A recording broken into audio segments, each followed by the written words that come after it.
Oi, tudo bem? Aqui estamos novamente, né? Hoje a gente vai falar um pouquinho da visita de Lula na Índia, certo? Coisa que aconteceu de forma natural e muito interessante.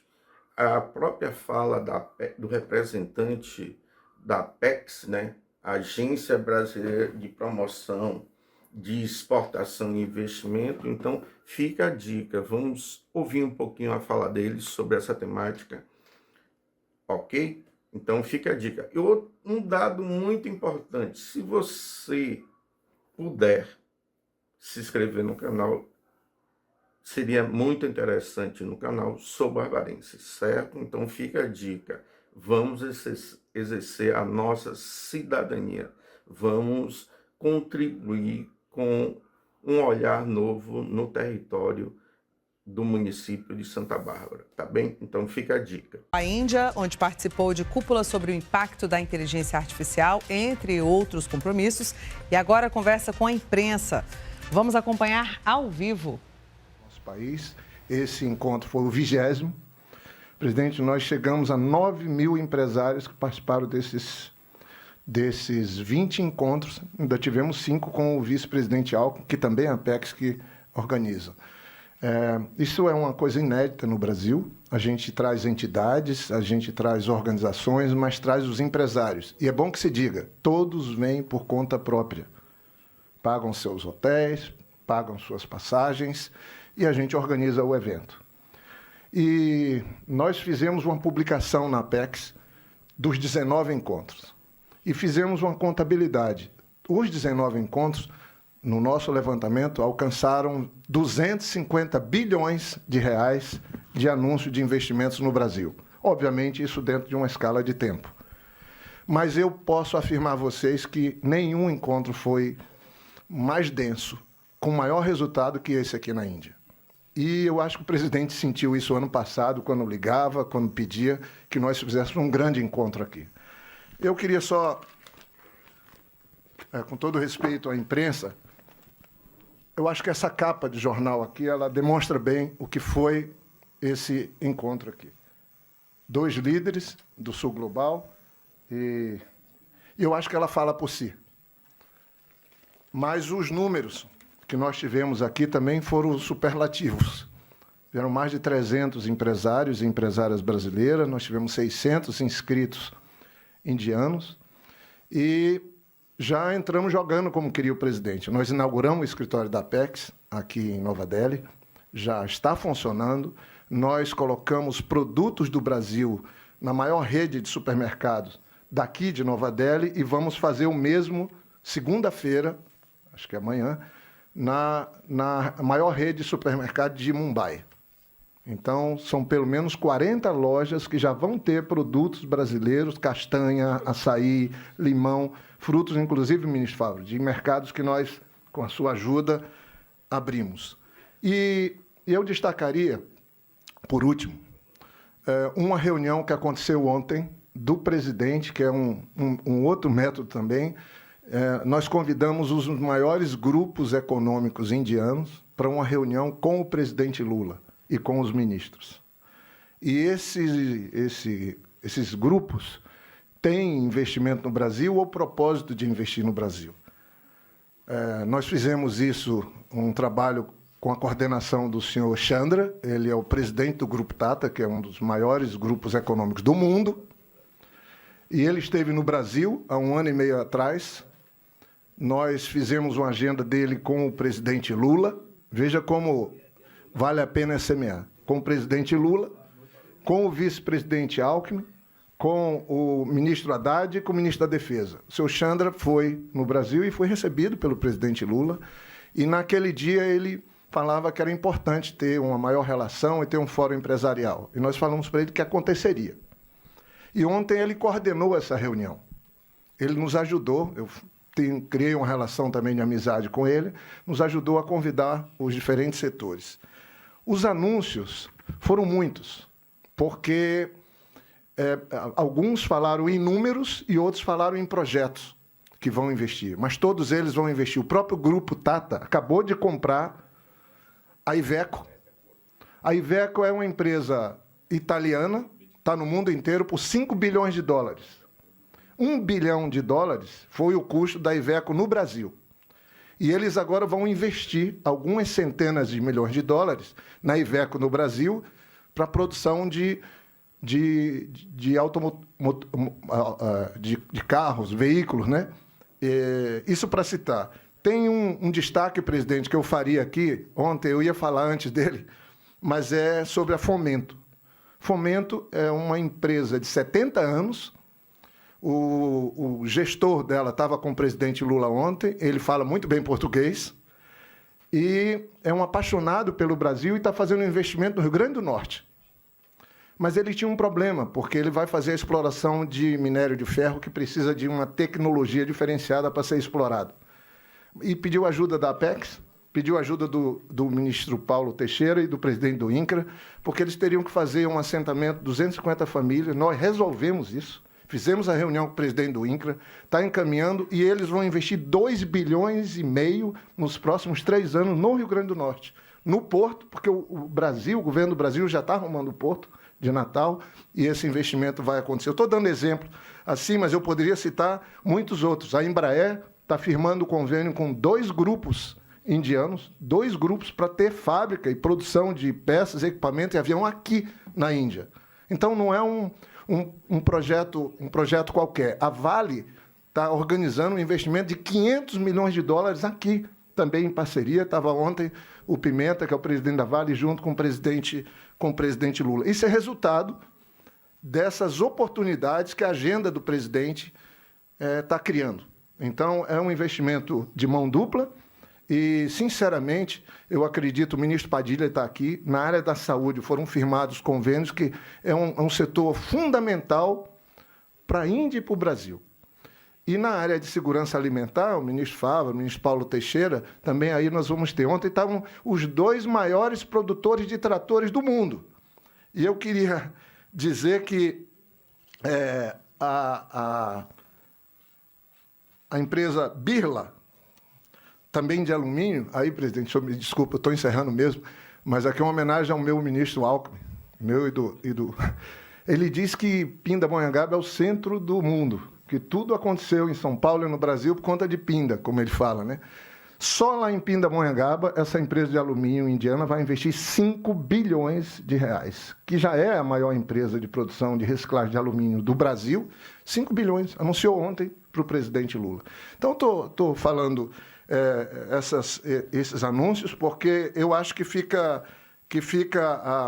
muito bom nós sabermos que as missões do presidente, além da ação política, além de ter trabalhado em inteligência artificial, o presidente conseguiu sempre criar um ambiente de negócio, o ministro Haddad fez uma palestra extraordinária mostrando o quanto que o Brasil está pronto para receber investimento, passa segurança jurídica, passa estabilidade econômica e política, porque o Brasil se acomodou definitivamente, saiu de uma zona de perigo institucional e agora vive a normalidade.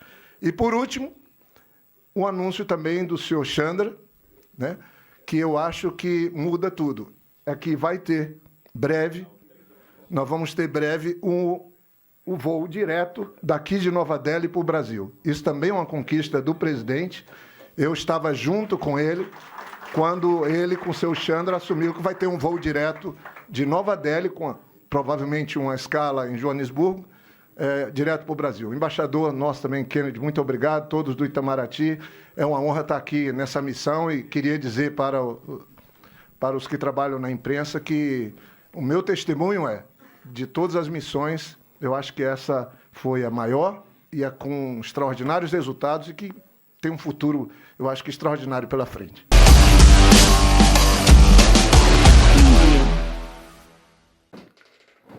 Bem, como vocês sabem, né, a participação de Lula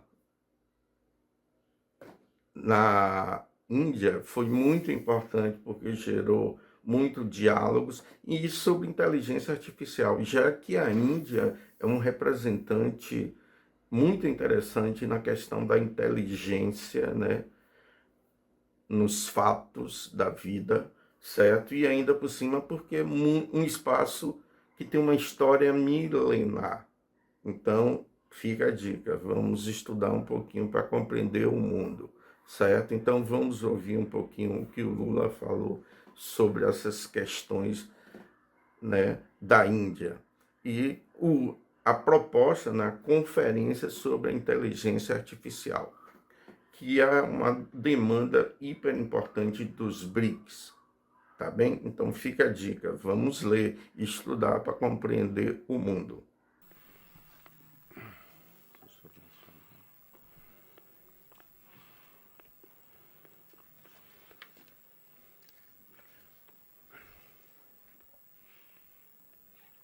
Estou conferindo a minha delegação aqui.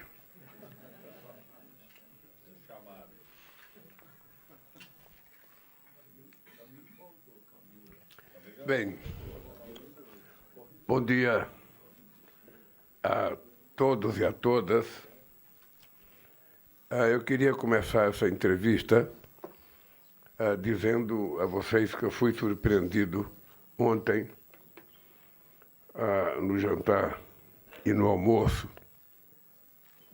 Não sei se os jornalistas brasileiros se lembram, quando o primeiro-ministro Modi foi fazer uma visita no Brasil, ano passado, nós pesquisamos a música que ele mais gostava e fomos a São Paulo procurar uma cantora que cantava a música que ele mais gostava. Então, foi feita uma surpresa para ele na recepção no Palácio da Alvorada e era visível que ele tinha ficado emocionado com a música que nós escolhemos para ele.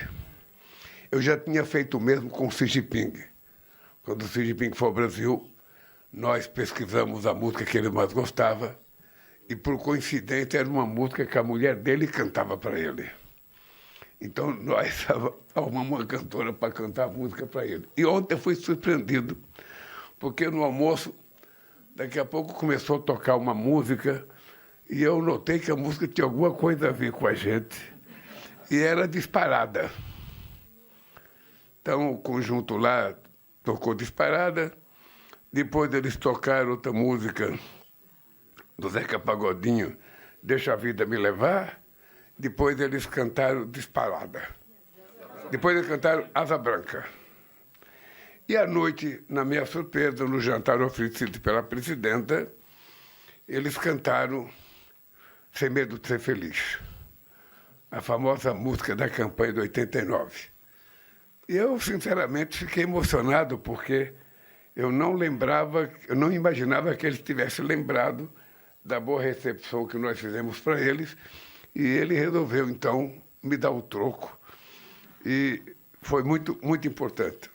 Alguns ministros ficaram emocionados, cantaram, alguns sabiam, outros não sabiam. Quem não sabia, eu estou levando em conta quem não sabia.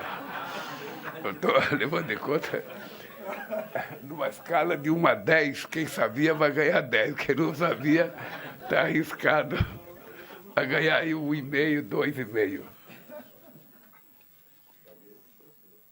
Bom, dito isso, nós estamos encerrando um ciclo de viagens internacionais que estava dentro da nossa estratégia nesse terceiro mandato.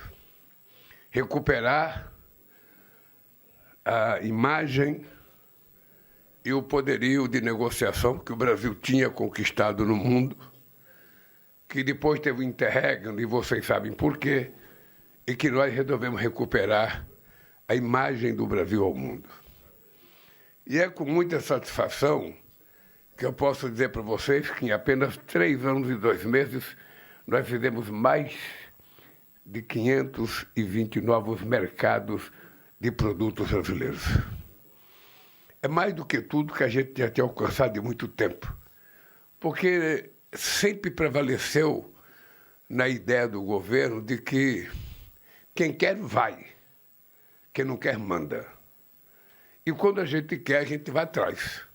E a autorização minha para os ministros é viajar e tentar vender aquilo que for produtos brasileiros com possibilidade de atender às necessidades do mercado internacional. E essa viagem para a Índia tem toda uma característica muito especial. Foi na Índia, em 2005, que pela primeira vez eu me dei conta da importância de reservas internacionais. Eu vim aqui na minha primeira viagem e a Índia tinha acumulado 100 bilhões de dólares de reserva internacional. E eu voltei para o Brasil convencido de que nós faremos fazer reserva internacional, de que nós faremos comprar um colchão extra para evitar que a gente ficasse vulnerável às mudanças internacionais. E conseguimos, pela primeira vez, sair de devedores do FMI para credores do FMI e acumulamos uma reserva de 370 bilhões de dólares, que chegou a ser a quarta reserva internacional entre todos os países do mundo. Até hoje, essa reserva é um colchão de muita segurança para o nosso país. Não pense que não houve gente com vontade de utilizar essa reserva para muitas coisas, mas a gente acha que é desnecessário você utilizar um colchão que está guardado para determinadas situações críticas, sabe, sem necessidade. Aqui também, em 2005, eu voltei para o Brasil, e no Brasil nós comemoramos 100 bilhões de dólares de comércio exterior. Os jornalistas que estavam no Brasil se lembram que nós colocamos um container na porta do Ministério da Indústria e Comércio, ficou pendurado mais de 2 meses para a gente provar a grandeza de um país que tinha chegado a 100 bilhões de dólares de comércio exterior. Hoje, esse comércio está por volta de 649 bilhões de dólares e eu espero que dentro de algum tempo a gente possa comemorar 1 trilhão de dólares de comércio exterior. É só acreditar e continuar trabalhando para que a gente possa chegar a isso. Mas o mais importante é que quando se trata de uma negociação com a Índia, nós não estamos tratando com um colonizador. Porque quando você vai fazer negócio com um país rico, ou aqueles países habituados a serem colonizadores, é uma espécie de autoritarismo nas negociações, não levando em conta a especificidade de cada nação, sempre querendo que prevaleça a lei do mais forte. Com a Índia é diferente. Nós somos 2 necessitados. Ninguém é superior a ninguém. Apenas a diferença religiosa, a diferença de linguagem, porque aqui se fala 40 idiomas, ou seja, a verdade é que nós temos muitas similaridades nas virtudes e nas necessidades. Então, quando você senta com os empresários indianos, quando você senta com o primeiro-ministro Modi, como eu sentava com o primeiro-ministro Singh, há uma coisa muito parecida nas nossas necessidades. E, portanto, fica muito mais fácil a gente trabalhar, estabelecer planos de ação, estabelecer metas, construir parcerias entre os empresários indianos e os empresários brasileiros, convidá-los a fazer investimento no Brasil e se oferecer para fazer investimento na Índia. Ou seja, não existe o tom da supremacia, o tom do maior, o tom do grande. É a política dos iguais. Isso é que me dá muito prazer e muito otimismo. É importante lembrar que quando eu vim aqui a primeira vez, o comércio Brasil-Índia era de apenas 2 bilhões e 400 milhões de dólares. Chegou agora a 15 bilhões e meio, o que é muito pouco. O que é muito pouco para 2 economias razoavelmente grandes. É muito pouco. E o presidente Modi estabeleceu comigo a ideia de que nós precisamos ter uma meta para chegar a 20 bilhões até 2030. E eu queria falar aqui para a imprensa, para vocês anotar. Quando eu estou dando entrevista que eu vejo que ninguém está anotando, eu fico pensando, será que eu estou dizendo alguma coisa que não interessa? Às vezes eu fico pensando, está na hora de parar. Então, deixa eu dizer uma coisa para vocês. Eu quero que vocês anotem pelo seguinte, porque eu disse ao presidente Modi, nós vamos chegar a 30 bilhões em 2030. É um desafio que está colocado. Nós vamos chegar a 30 bilhões em 2030, porque o potencial econômico dos dois países é muito forte. E as necessidades da nova indústria Brasil é mais forte ainda, sobretudo se a gente levar em conta a área da saúde. Nós estamos saindo daqui com 7 acordos na área da saúde. 7 acordos. Porque uma coisa que é importante a imprensa brasileira descobrir é que o SUS oferece ao Brasil a oportunidade de ser um dos mais extraordinários mercados consumidor, não apenas de remédio, mas também de máquinas modernas para reparar e descobrir novas doenças na humanidade. E a nova indústria Brasil tem na questão da saúde um dos seus polos principais. É ali que a gente vai atacar para oferecer ao povo pobre brasileiro, ao povo mais humilde e a todos que quiserem a melhor política de saúde oferecida de graça para um país com mais de 100 milhões de habitantes. A novidade que nós estamos fazendo é que o ano passado nós chegamos à primazia de 14 milhões e 700 mil cirurgias eletivas. A verdade é que o ano passado nós começamos o Agora Tem Especialista, que é uma novidade extraordinária no Brasil, de modernização, sabe, do atendimento ao nosso povo. E tudo isso vai precisar de convênios com a Índia, de convênio com a China, de convênio com os Estados Unidos, de convênio com os países europeus, ou seja, nós não temos preferência comercial. O Brasil tem interesses comerciais. E o faremos com quem quiser fazer, desde que seja uma política de ganha-ganha. Nós também não queremos fazer a política de que nós só queremos levar vantagem, não. Nós achamos que a boa relação comercial, a boa relação política, a boa relação cultural é aquela que você dá e aquela que você recebe. Porque assim você não tem desequilíbrio entre os países. E da mesma forma que o Brasil está aberto para a China está aberta para o Brasil.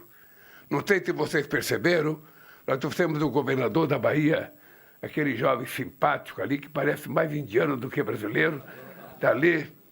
Nós trouxemos o diretor-geral da Polícia Federal, porque agora, onde eu for, a Polícia Federal vai atrás, porque nós precisamos fazer convênios, precisamos colocar dedos da Polícia Federal dos países, precisamos fazer convênios para combater o crime organizado, para combater o narcotráfico.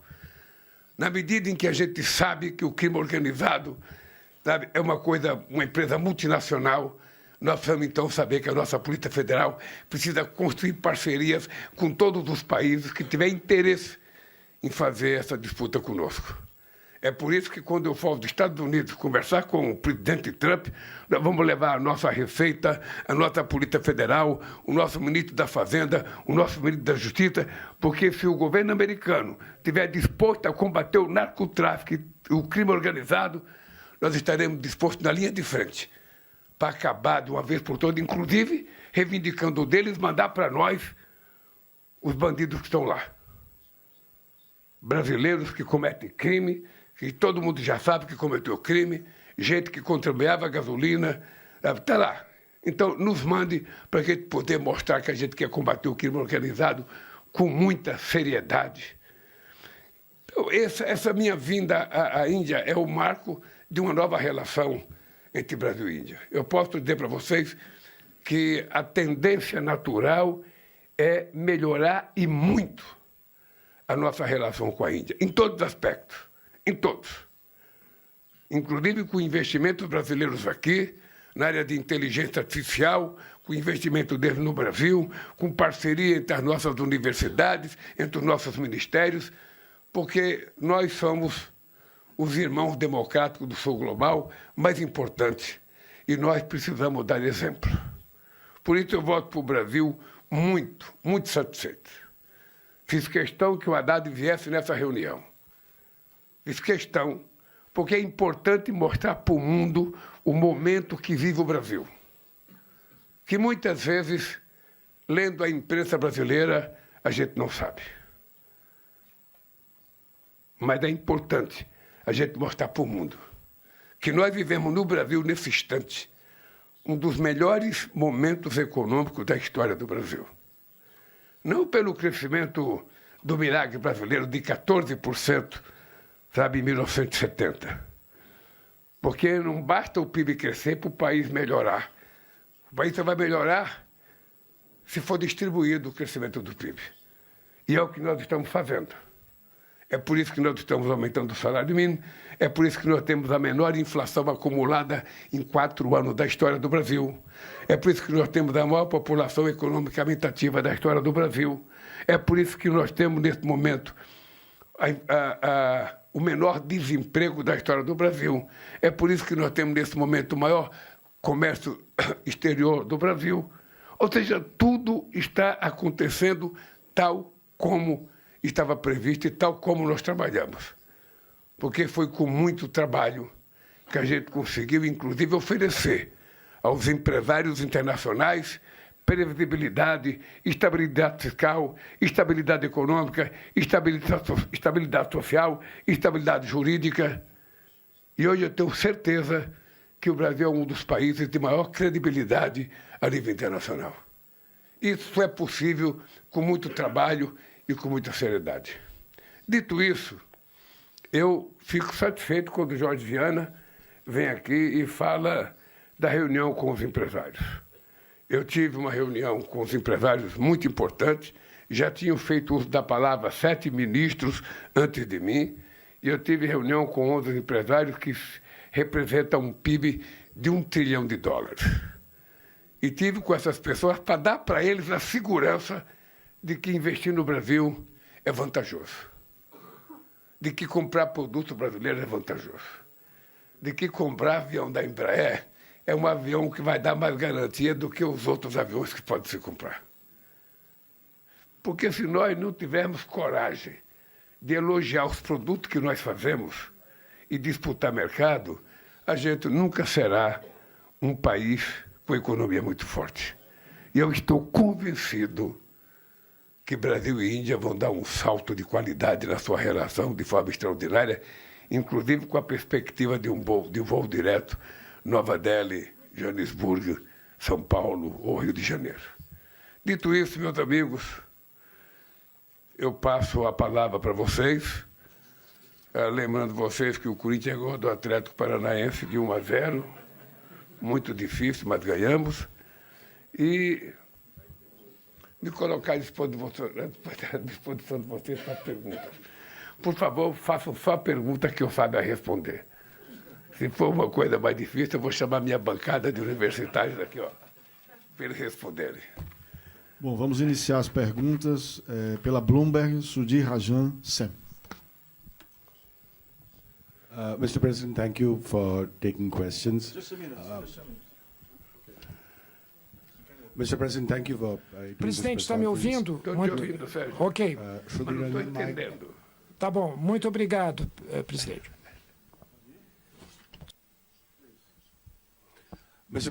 Senhor presidente, muito obrigado por aceitar nossas perguntas. Eu quero te levar de volta para os Estados Unidos, onde você deve ir em breve. Nas questões das tarifas que nós temos visto, como é que o presidente está vendo que grandes economias estão sendo afetadas?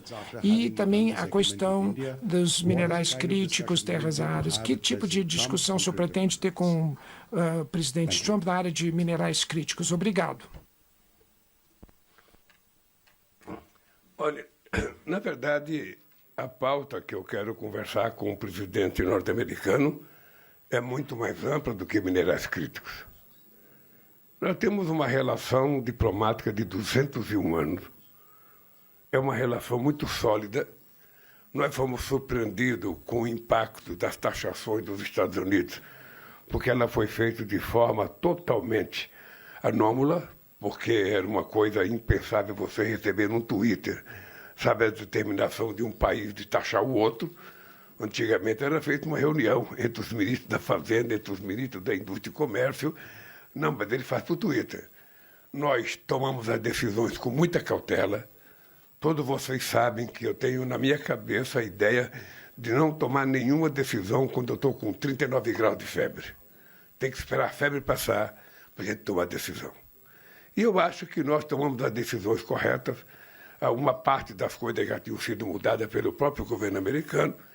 E agora nós tivemos a decisão da justiça americana, que tomou outra decisão, contrariando aquilo que era a tese do presidente Trump. Obviamente que eu não posso julgar a decisão da Suprema Corte de um país. Não julgo do meu, muito menos de outro país. Mas o que eu quero conversar com o Trump é a relação entre Brasil e Estados Unidos. Nós somos as duas maiores democracias da América Latina. Nós somos dois homens com 80 anos de idade, portanto, a gente não pode ficar brincando de fazer democracia. A gente tem que tratar com muita seriedade. Eu disse por telefone ao presidente Trump, é preciso a gente pegar um na mão do outro, olhar um no olho do outro, para a gente ver o que a gente quer entre Brasil e Estados Unidos. E não tem veto, não tem nada proibido na mesa de negociação. Vamos colocar todos os temas na mesa de negociação. Se é para combater o crime organizado, nós estamos nessa para combater. Se é para fazer parceria com o Brasil, se é para poder explorar minérios críticos, desde que o processo de transformação aconteça no Brasil, vamos conversar. O que nós não vamos permitir mais é que os nossos minérios críticos, as nossas terras raras, sejam explorados como foi o minério de ferro durante tantos anos. A gente só cava buraco e manda o minério para fora para depois comprar produto manufaturado. Não. Nós agora queremos transformar no Brasil. Por isso que nós criamos um Conselho Nacional, de política mineral, subordinado à presidência da República, para que a gente possa dar muito mais seriedade e objetividade no trato dessa nova riqueza que se apresenta nesse momento de transição energética que o mundo tanto necessita. Então, a minha pauta com o Trump é uma pauta longa. É uma pauta que, da minha parte, eu vou discutir comércio, eu vou discutir, parcerias universitárias, eu vou discutir a população brasileira que mora nos Estados Unidos, mas eu quero discutir, sobretudo, qualquer assunto, inclusive investimento americano no Brasil, que faz tempo que deixou de existir. Então, e eu não sei qual é a pauta dele, mas eu espero que depois dessa reunião a gente possa estar garantido de que a gente voltou a ter uma relação altamente civilizada, altamente respeitosa e que a gente não vai deixar de conversar por telefone quando tiver qualquer novidade entre Brasil e Estados Unidos. E eu quero também dizer para o presidente Trump que nós não queremos uma nova Guerra Fria. Nós não queremos ter preferência por nenhum país. Nós queremos ter relações iguais com todos os países. Nós queremos tratar todos em igualdade de condições e receber deles um tratamento também igualitário com os outros países. Se isso for possível, eu acho que tudo voltará à normalidade. E é isso que eu espero.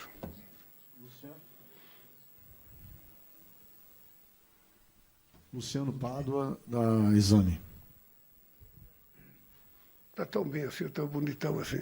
Presidente, bom dia. Bom dia.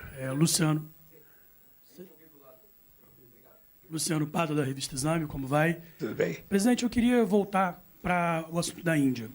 O senhor teve diversas reuniões ontem e eu queria entender duas específicas. Aqui o senhor teve privada com o primeiro-ministro Modi e com os empresários. Eu queria entender com o senhor um detalhamento maior, por exemplo, com o primeiro-ministro Modi. O que os senhores falaram, por exemplo, sobre o posicionamento geopolítico dos dois países no mundo em fragmentação? Com os empresários, queria entender se a gente tem uma cifra que a gente possa noticiar de quantos investimentos eles anunciaram. São os maiores grupos da Índia, por consequência, do mundo. Queria entender esse detalhamento maior dessas duas reuniões específicas, presidente. Olha, a minha conversa com o primeiro-ministro Modi, ela tratou da nossa relação comercial e da relação Brasil-Índia. A gente não entrou em detalhe sobre a geopolítica internacional. Eu sei o que pensa a Índia sobre determinados problemas, sei o que o Brasil pensa. Nós temos problemas em que a gente tem mais cautela do lado da Índia ou mais cautela do lado do Brasil, e a gente discutiu aquilo que nos une. O que nos une nesse instante é a nossa briga para que as nossas economias sejam fortalecidas e a gente possa sair da situação que a gente se encontra. Nós queremos nos transformar em países altamente desenvolvidos. Não discutimos nenhum problema que fosse polêmico entre nós dois, porque eu não vim aqui para discutir a divergência, eu vim aqui para discutir a confluência entre Brasil e China. E eu tenho muita afinidade com o primeiro-ministro Modi, muita afinidade. Não entrei nem em detalhe com ele sobre o acordo dele com os Estados Unidos. É um problema dele. É um problema dele, como o acordo que nós fizemos é um problema meu.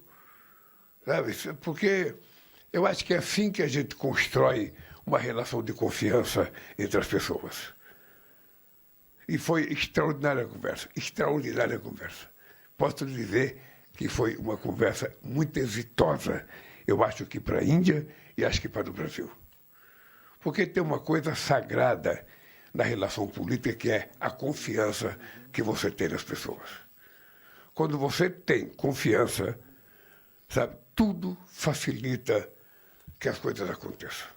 Facilita a vida empresarial, facilita os acordos que nós fizemos entre ministérios, foram vários acordos, facilita a gente discutir parcerias, sabe, na questão da inteligência artificial. Tudo isso, eu posso dizer para você que com o Modi eu não tenho nenhum problema. A segunda coisa com relação aos empresários. Olha, eu estou conversando com os empresários que já têm investimento no Brasil. Todos eles falando bem da relação com o Brasil. Todos eles dizendo que vão fazer mais investimento no Brasil. Não caberia a mim perguntar, quando é que vocês vão investir? Quanto é que vocês vão colocar? Não caberia. Seria falta de educação da minha parte. Mas eu posso lhe garantir que, para minha surpresa, eu gostaria que muitos empresários brasileiros vissem o discurso dos empresários indianos sobre o Brasil, que possivelmente eles mudassem o comportamento deles também no Brasil. Posso lhe dizer que os empresários indianos são muito otimistas com relação aos seus investimentos no Brasil. E é isso que eu quero. E pode ter certeza que vai ter investimento. E logo, logo você vai ficar sabendo, quando eles anunciarem. Vamos a mais uma pergunta da agência AFP Buvan Baga.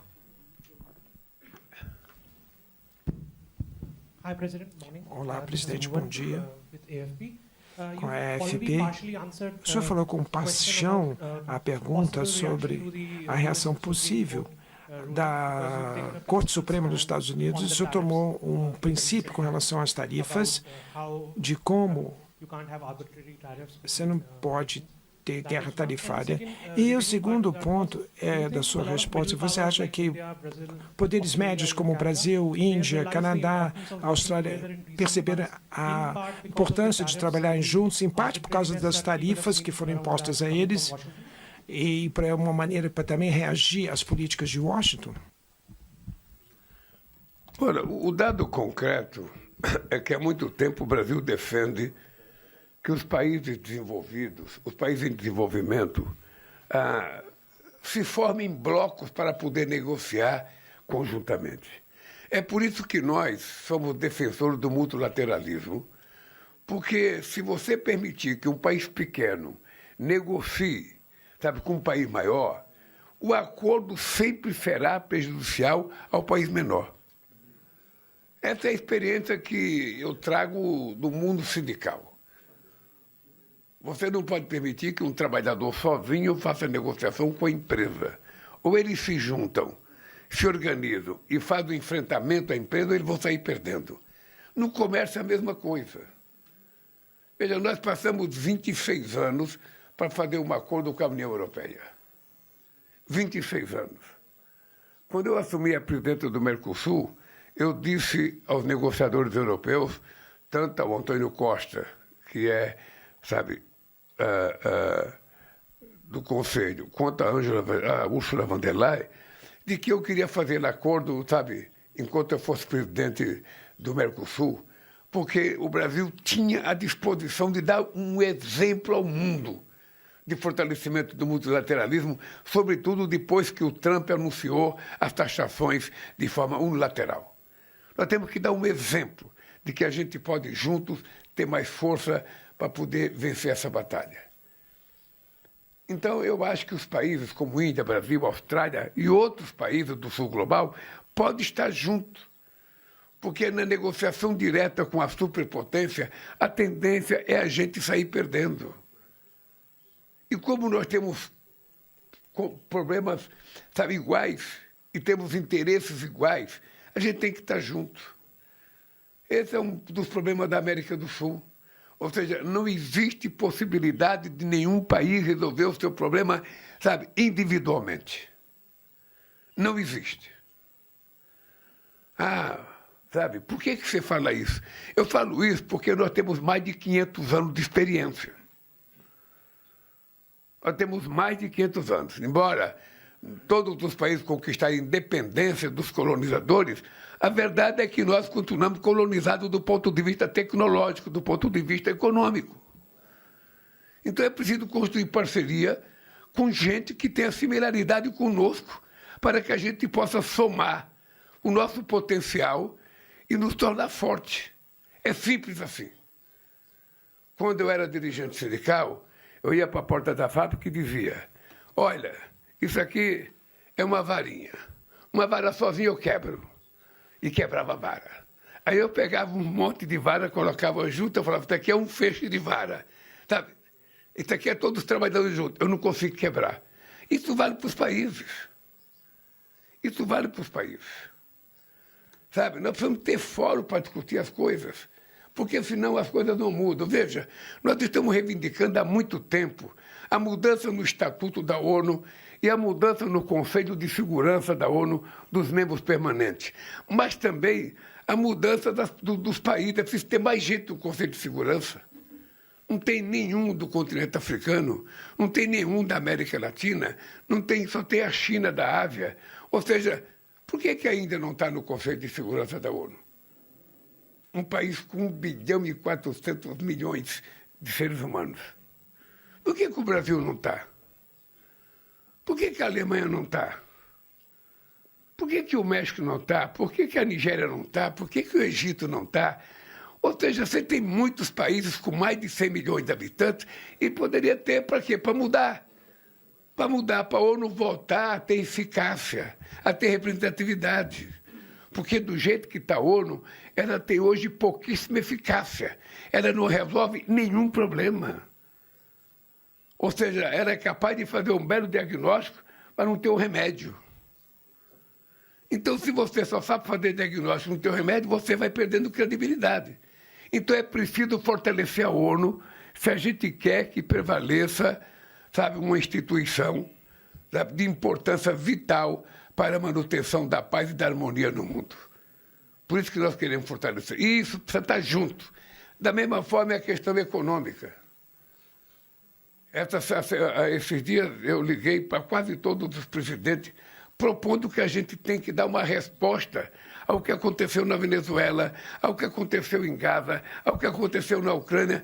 Você não pode permitir que, de forma unilateral, nenhum país, por maior que seja, ele possa ter interferência na vida dos outros países. Aí você tem que ter a ONU para poder resolver esse problema. E por isso que ela tem que ter representatividade. Então, eu acho que juntos, esses países em desenvolvimento e juntos os países do sul global podem mudar a lógica econômica do mundo. É só querer. A experiência que não deu certo, nós temos 500 anos.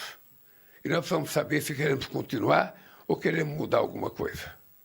Eu sou daqueles que querem mudar. Camila Xavier, do Metrópolis.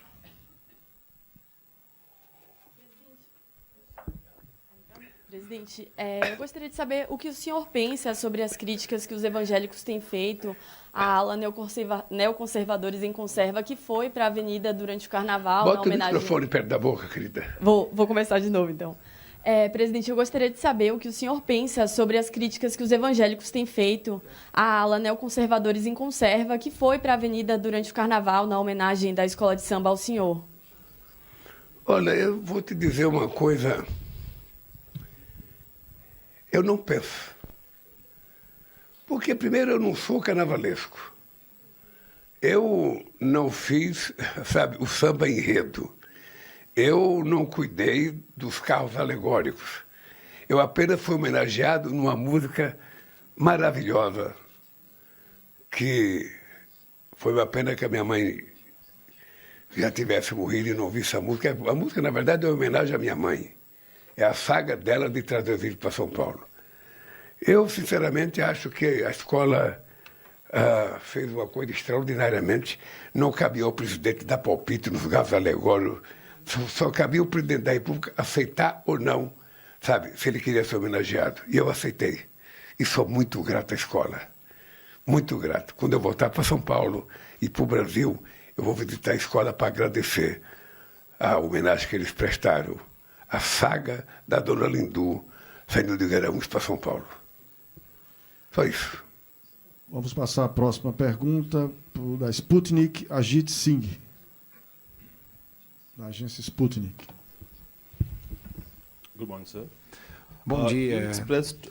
Bom dia, presidente. O senhor falou, por exemplo, do apoio pleno da presidência da Índia para o BRICS desse ano, mas qual que será as contribuições do Brasil com essa agenda do BRICS? Além disso, por exemplo, quando nós temos essa cooperação maior entre as ações do BRICS e tem esses alertas e expressões dos Estados Unidos para que isso não aconteça, como que o Brasil responde a isso? Ora, veja, a pauta dos BRICS é feita pelo país que lidera a reunião. O ano passado foi o Brasil, esse ano é a Índia. A pauta é feita pela Índia. E a gente não discute a pauta, a gente vem aqui e se prepara para discutir a pauta que cada país faz.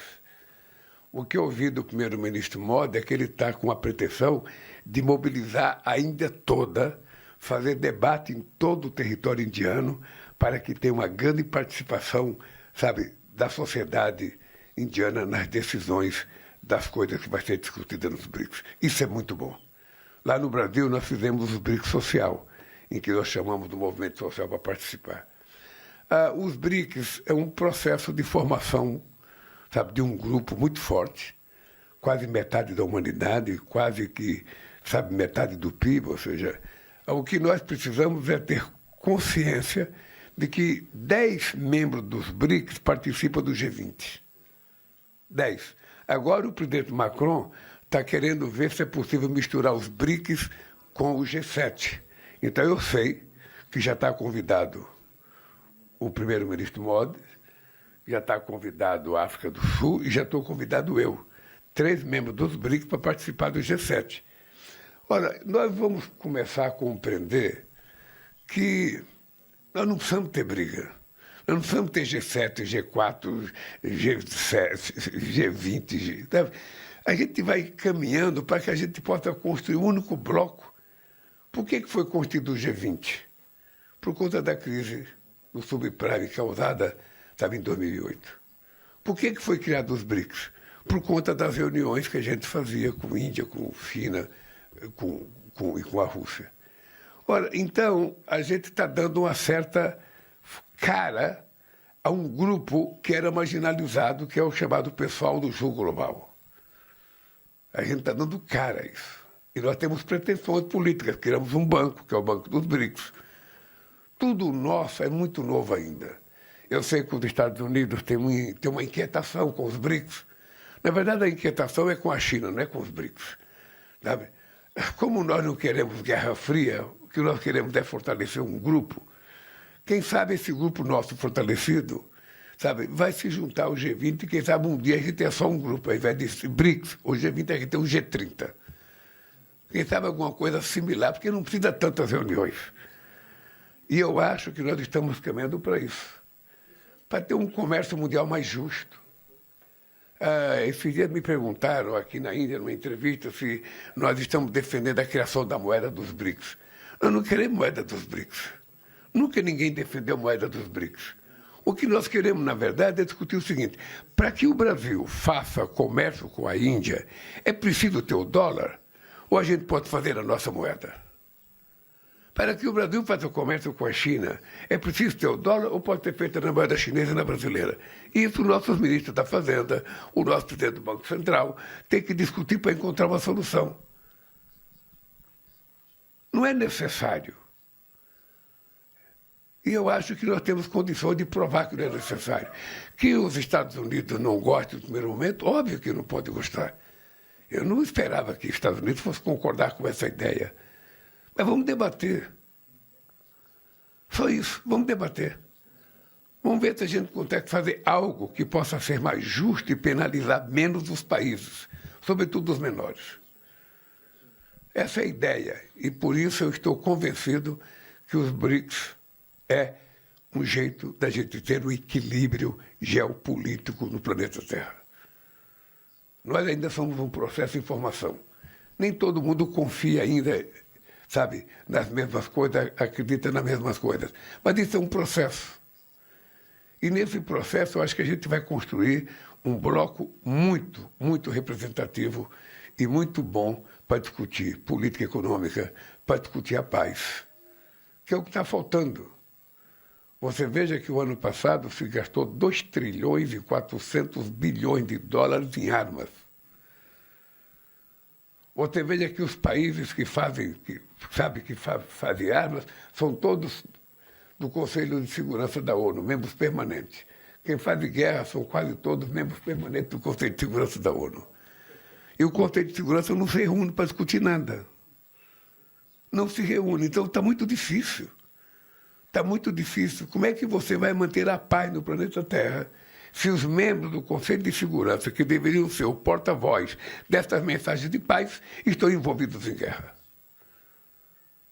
Então é preciso mudar.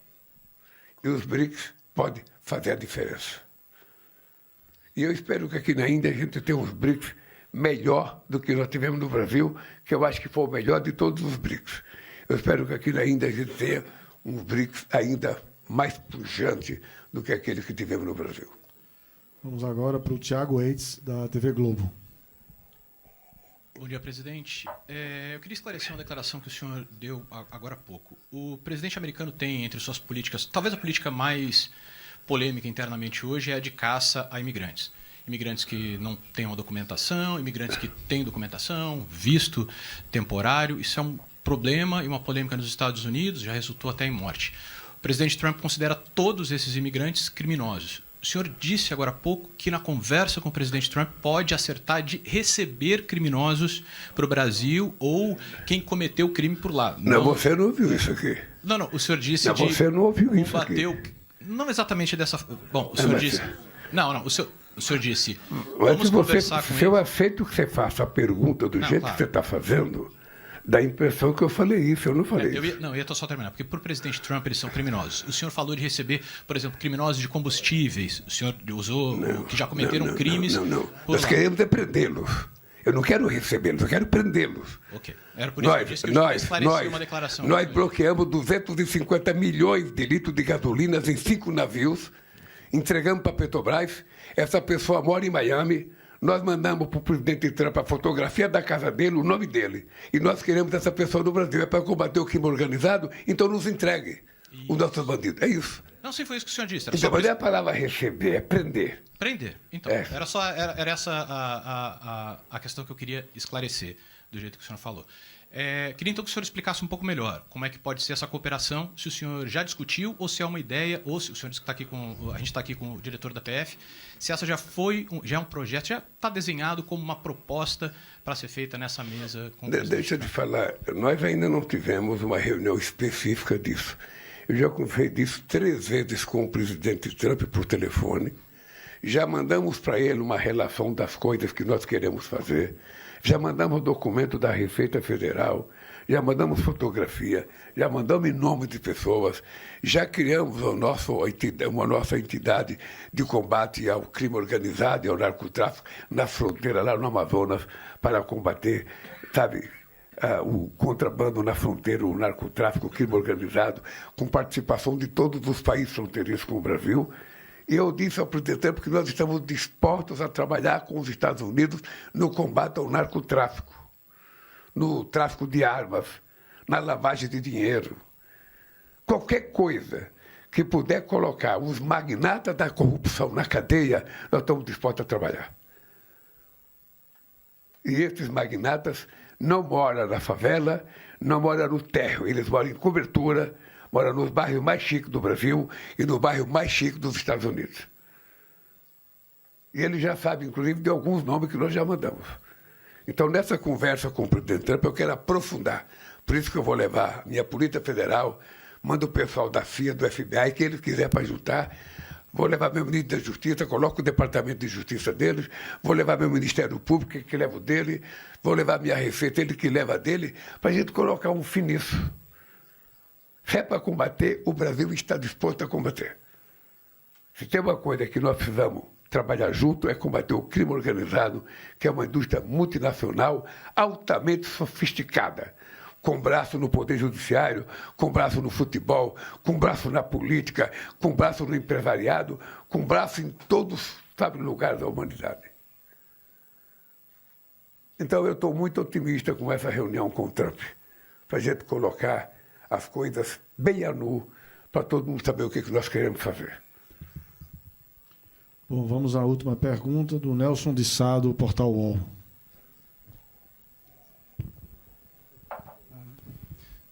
Bom dia, presidente.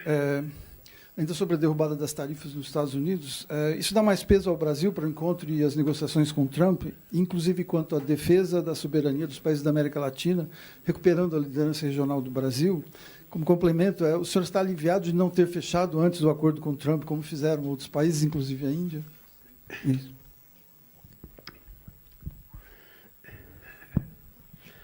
Olha, eu estou aliviado de não ter tido pressa, sabe, de fazer as coisas de forma precipitada.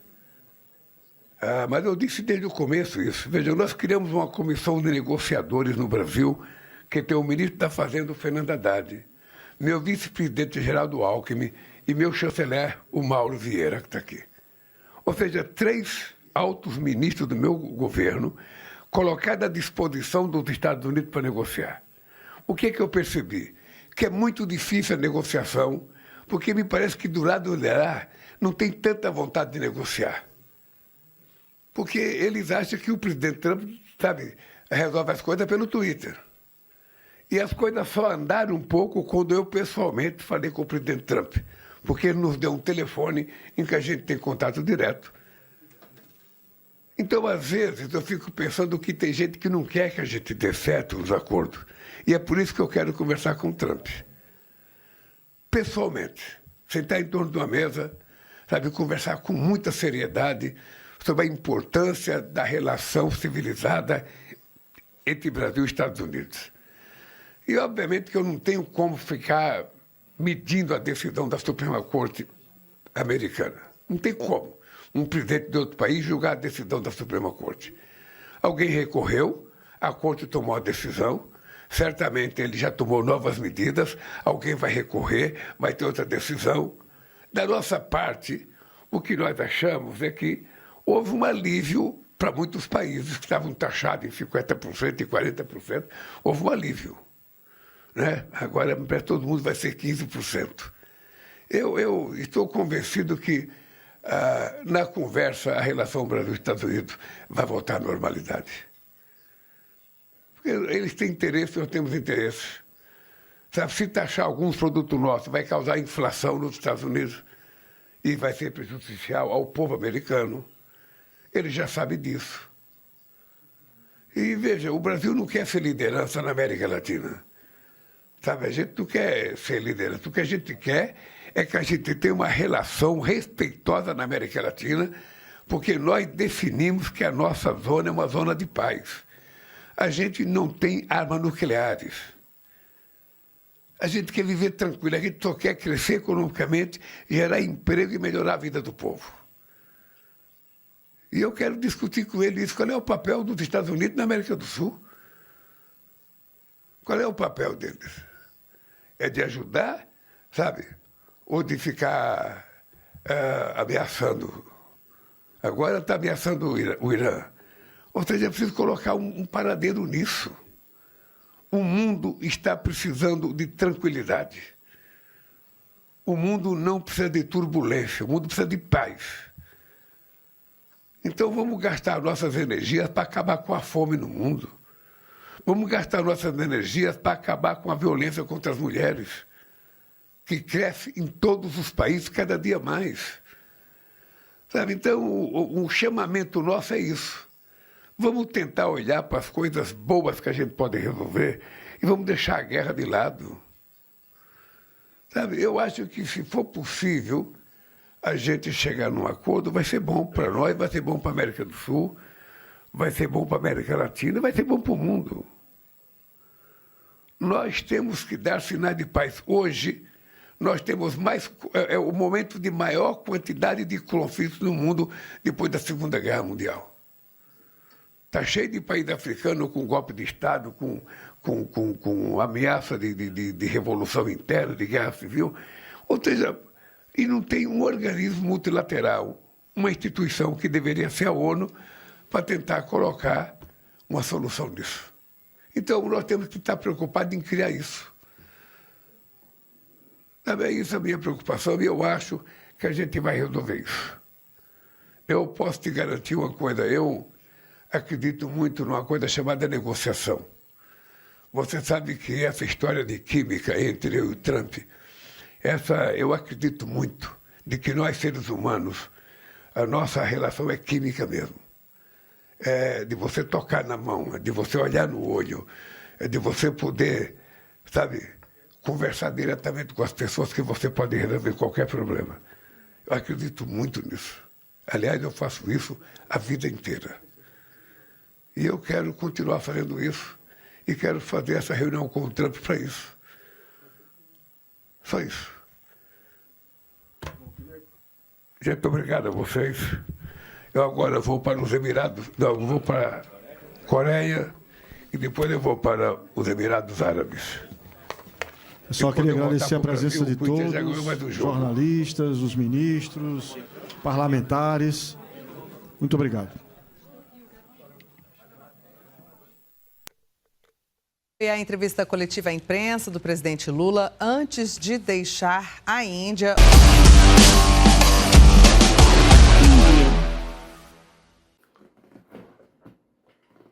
Outra demanda, né, é essa guerra, né, dos Estados Unidos, porque os Estados Unidos, junto com Israel, está perdendo espaço no mundo. Não é mais uma referência satisfatória para o desenvolvimento. Então, essa guerra entre Estados Unidos, Israel e Irã pode acontecer a Terceira Guerra Mundial, certo? Então, vamos ouvir um pouquinho um professor, um canal que o Projeto Sou Barbarense se inscreveu e que ele fala algumas coisas muito pertinentes. Então, vamos assistir um pouquinho, tá bem? Vamos analisar a localização das bases dos Estados Unidos no Oriente Médio que foram atacadas pelo Irã como retaliação ao ataque estadunidense à soberania do território do país islâmico. A localização delas funciona como uma barreira ou como um cerco ao Irã, que já tem uma defesa natural, que é uma grande cordilheira localizada nessa região do país. Fora que o Irã tem o quê? Desertos. Desertos que atuam como uma espécie de proteção natural a uma invasão. Fora isso, o Irã tem 90 milhões de habitantes. Vem aqui comigo, ó. Primeiro ponto que a gente traz aqui de análise é a localização dessas bases que estão nos países que circundam o Golfo Pérsico, que é essa região aqui. Esses países, eles são atrelados à política econômica estadunidense e à política imperialista estadunidense no Oriente Médio. Então nós temos o Kuwait, o Bahrein, o Catar, Omã e Emirados Árabes Unidos, que são países islâmicos, mas são países sunitas. São emirados ricos por conta do petróleo. Já o Irã também é um país islâmico, mas ele é xiita. e também é um grande produtor de petróleo e envia petróleo principalmente para a Índia, para a Rússia e para a China. Então está do outro lado do jogo geopolítico, é antagônico aos Estados Unidos. Desde quando, Jean? Desde 1979, com a Revolução Islâmica. A capital do Irã, Teherã, se localiza nessa região. Então é difícil você chegar até a capital com soldados com o pé no chão, no território, com a finalidade de ocupar o grande país asiático, e o Oriente Médio está na área de transição. Se você perceber aqui, ó, nós temos outras bases estadunidenses, mas agora localizada na parte mais norte do Iraque, onde você tem a presença dos curdos, que foram armados pelos Estados Unidos contra o Estado Islâmico, que estava atuando aqui no norte do Iraque e também aqui na Síria. Lembrando que o Estado Islâmico é um produto estadunidense, né? Surge aí a partir da cisão da Al-Qaeda. Os curdos, eles possuem o quê? Autonomia aqui no território norte do Iraque. É uma espécie aí de proteção, gente. Proteção às jazidas de petróleo que são, cara, extraído aqui o petróleo por empresas estadunidenses nessa região. Então os curdos protegem. Então você tem também aqui a presença das bases militares. Outra base militar importante é localizada nessa região aqui, que é na Jordânia. Eu sei que você não é inscrito no canal, não custa nada, se inscreva agora no canal. Ó, desce dando um like, por favor. Comente ali, valeu professor, show professor. Ó, vambora pro vídeo. A Jordânia é um país, gente, totalmente vendido para os Estados Unidos, né? O rei jordaniano se mantém no poder ali porque tem apoio dos Estados Unidos e funciona como a última barreira de proteção ao Estado de Israel. Então, todos os mísseis que são lançados do território iraniano encontram várias barreiras antes de chegar aqui no território de Israel. Fora que Israel, nessa região aqui, vai ter o domo de ferro. Então, quando o Irã lança um míssil, não é um míssil qualquer, é um míssil de grande alcance, de grande capacidade destrutiva, porque ele tem que passar várias e várias barreiras. Só para você ter uma ideia, aqui nessa base jordaniana você tem caças estadunidenses e aqui da Jordânia partem vários caças para fazer os ataques cirúrgicos aqui no Irã. Então, gente, é muito difícil atacar o Estado de Israel. Mas o Irã é tão poderoso militarmente, é uma fábrica de mísseis absurdas que conseguem atingir o território. Não da forma que eles imaginariam e que eles queriam, né? Mas, como a gente viu na última guerra, Israel e Irã, o território de Israel, que todos do Oriente Médio achavam intransponível, cara, não é. O ataque pode acontecer quando o Irã coloca os 5 dedos nos mísseis aí de longo alcance, médio alcance. Já os países que estão aqui no Golfo Pérsico, o ataque é mais fácil. É um ataque mais tranquilo para os iranianos, porque eles utilizam drones e mísseis de curto alcance. Mísseis que já causam terror, que já causam estragos.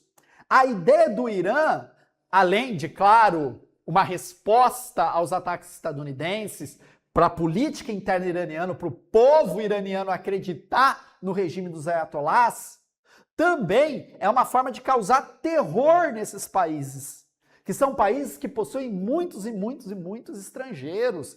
A população do Catar, por exemplo, é quase sua totalidade de fora do Catar. Os catares, ali é uma população pequena. E causando esse temor, o cenário geopolítico global pode pressionar os Estados Unidos a dar passos atrás nesses ataques. Então, uma espécie de, olha, se você me atacar, eu vou atacar o teu irmãozinho menor. Eu vou atacar teu irmãozinho menor, ele é mais vulnerável. Isso mesmo, são muito mais vulneráveis. Principalmente, né, os países aqui do Golfo Pérsico. Jean, esses países são importantes também pela questão econômica, isso mesmo. São grandes produtores de petróleo, como eu falei para vocês, enviam petróleo para os Estados Unidos, e aqui nessa região aqui, que é o Golfo Pérsico, eles extraem e utilizam o Golfo para escoamento da produção. Mas aí tem um porém importante para a gente trazer. Aqui, ó, o Estreito de Hormuz. Perceba que é uma espécie de garrafa, ó.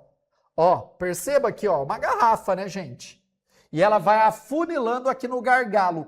E esse gargalo, que é o Estreito de Hormuz, tem 34 quilômetros, tem uma baixa profundidade, está sob domínio iraniano. E é uma espécie de arma geopolítica, de arma econômica dos iranianos, já que qualquer ataque estadunidense em larga escala e o Irã não ter uma outra alternativa, o que o Irã vai fazer? Vai explodir aquela região, vai jogar mísseis ali naquela região para dificultar o escoamento de petróleo. Por isso também, da presença desse escudo, né, de proteção ao Golfo Pérsico aqui, que são as bases estadunidenses nesses países. Lembra você, quando a gente fala bases estadunidenses, cara, ali tem britânico, tem francês, tem alemão, tem toda a galera, tá? Toda a galera que tem interesse que essa região fique sob domínio deles. Sob domínio deles. E as famílias reais que governam o país aqui, que dizem que são os donos da terra, gente, tá tudo bem, eles estão milionários, são emirados riquíssimos, porque são pequenos, grande produção de petróleo, investem no turismo, eles nadam em dinheiro aqui. Diferente do Irã, que sofre embargo desde 1979, que tem que procurar rotas alternativas, que tem que investir em produção de mísseis e num programa nuclear para se defender do imperialismo estadunidense, porque o Irã também é um dos grandes produtores de petróleo. O Irã tem o Estreito de Hormuz, o Irã tem apoio de outros países, e cair na mão dos Estados Unidos seria um trunfo gigantesco para o governo de Donald Trump, que já fez o que bem entender com a Venezuela, e agora o foco é tentar matar o Ayatollah Khamenei, matar o Ayatollah, e com isso conseguir uma mudança de governo de total estrutura com apoio da população, porque ele sabe que invadir por terra é muito difícil. A Guarda Revolucionária Iraniana tem 1 milhão de homens e uma ocupação mesmo permanente ali. Os Estados Unidos deveria colocar praticamente todo o seu exército, toda a reserva ali dentro do solo iraniano. E isso é muito complicado. Então, a ideia dos Estados Unidos é enfraquecer, matar o Ayatollah, matar o presidente e, a partir de uma revolta interna com apoio estadunidense, tomar o poder. E aí sim, negociar com a Guarda Revolucionária, entregar cargos, é óbvio, é um toma lá da cá, e governar o país, e aí colocar as empresas estadunidenses ali de volta para extrair petróleo. Gente, a gente sabe quem financiou aí a campanha de Donald Trump. Foi as grandes petrolíferas estadunidenses. Ele já conseguiu retomar o petróleo da Venezuela e agora o foco é tomar o petróleo do Irã. Tá, Jean, por que não, o ataque à Arábia Saudita não ocorre então? Porque a Arábia Saudita é o grande parceiro dos Estados Unidos. É o grande parceiro Yankee e é o maior produtor de petróleo do Oriente Médio. Por que não atacar? Primeiro ponto, a Arábia Saudita tem um exército poderoso.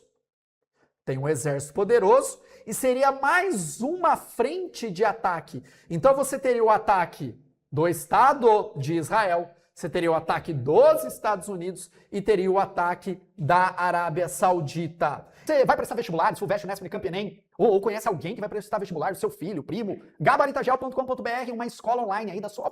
Seu filho não precisa pegar ônibus, você levar ele para cursinho, não, ele estuda aí na sua casa. Comigo, com Geografia, Geopolítica e Atualidades, com vários professores que dão aula em cursinhos de ponta. E melhor, um preço de cachorro quente. A internet, quando é feita para o bem, ela transforma vidas a partir da educação. Bora pro vídeo. E já há um conflito entre Arábia Saudita e Irã, onde? Aqui no Iêmen. Então o Irã sabe que é complexo um outro embate com a Arábia Saudita. Fora que é muçulmana, apesar de ser sunita, isso poderia inflar aí o Egito, que também é sunita, poderia inflar aqui os turcos também, que a região muçulmana sunita é muito forte. Então, você teria muitos contra o Irã. E é óbvio que a Rússia não vai entrar diretamente nesse conflito, porque está num conflito direto com a Ucrânia, e os chineses sempre buscam muito mais a mediação e ajuda por baixo dos panos e não de uma forma declarada ao regime iraniano. E o Irã ia ficar sozinho nesse conflito, né? Lembrando você que essa guerra do Iêmen, os iranianos apoiam o grupo Houthis e a Arábia Saudita apoia outros grupos que apoiam o governo. O país está dividido no meio, é uma guerra eterna. Até os sauditas diminuíram aí o investimento nesses grupos armados que lutam pela posse do território iemita. Hoje, gente, a Arábia Saudita só fica de olho, mas em nenhum momento apoia declaradamente assim, não, tem que destruir o Irã. Não, ela também tem esse pezinho, que sabe que pode ser que no futuro o alvo pode ser a Arábia Saudita, né? Se o petróleo do Irã não for tão interessante assim, se o rei da Arábia Saudita não entregar tudo de fato para os Estados Unidos, quando a Arábia Saudita quis flertar com o BRICS, o que os Estados Unidos fez? Peraí, calma aí, vamos trocar uma ideia. O que está acontecendo? Que BRICS? Como assim? Né? Então a Arábia Saudita, ela é contra o Irã, mas calma, tá? É o posicionamento da Arábia Saudita. E o Irã sabe que não é interessante abrir essa outra frente. Como um ataque aqui no norte do Iraque. Então imagina um ataque dos mísseis iranianos aqui, pode cutucar quem? Tariq Erdogan. Né? E o Erdogan, Turquia, conflito, os iranianos sabem que os turcos gostam de uma treta, então um ataque aqui pode ter um míssil que atinja uma cidade turca, então deixa esse lado aqui mais tranquilo. Por isso que o foco total é aqui, que vai causar também maior desequilíbrio econômico, desequilíbrio geopolítico e tudo mais frente ao Irã. Qual que é o objetivo dos Estados Unidos? A morte dos líderes, tanto ligados à política como ligado à religião, o líder supremo iraniano, que aí o objetivo é enfraquecer internamente o país, e uma revolução interna pode levar aí ao colapso político, e aí sim os Estados Unidos conseguem mexer as peças do jogo geopolítico, do xadrez, de uma forma muito mais objetiva, porque, gente, aí, né, todas as defesas iranianas, tanto religiosas, políticas, vão estar ruídas, e aí a posse estadunidense do petróleo iraniano vai ficar muito mais simples. Beleza, pessoal? Tamo junto pra cima deles. Se inscreva no canal, desce o dedo no like, curta, comente. Vamos, gente, ajuda! Pra cima deles é Gabarita Gel.